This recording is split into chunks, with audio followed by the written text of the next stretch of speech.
نو الله جل جلاله فرمایي فاستبقوا الخیرات، تی د خیر په کارونو کې سبقت. ګوره فاستبقوا دا د مسابقې سره، یعنی مسابقه دا مطلب چې تی یو د بل سره مقابله سره وکړي، ځان مخته کوي، یو د یو سره په نیکۍ کې ځان مخته کوي. لیکن موږ په رواجو کې مخته کوو، موږ په رسمو کې مخته کوو. ما یوه ورځ یو ځای ما خپله نکاح تړله، وایي ولور 10 لکه روپۍ دي. زه ورته وایم دا ډېرې دي، د نجلۍ و پلار ته وایم دا ډېرې دي. د نجلۍ پلار ته وایي خو زه وایم کم یې که خو ده یې نه کموي. واده ته هم ولې نه کموي؟ وایي زما ورور و زوی ته په 10 لکه ورکړه.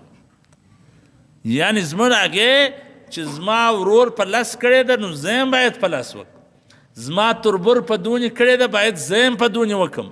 زما عزیز 10 لکه روپۍ تقسیم کړي دي، زه باید 12 لکه تقسیم کړم. تربرو ته به مې وایي پاته نه راولي، الله ته چې پاته وي، شریعت ته چې پاته وي، خالي تربور ته به پاته نه. نو ځکه وایي وہ معزز تھے زمانے میں صاحب قرآن ہو کر، ہم خوار و زار ہوئے دنیا میں تارک قرآن ہو کر.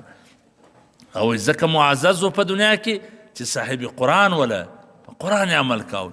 موږ خوار و زار ولی یو، ذلیله ولی یو، په دنیا کې ستړي ولی یو چې موږ قرآن پرېږدي، موږ تارک قرآن.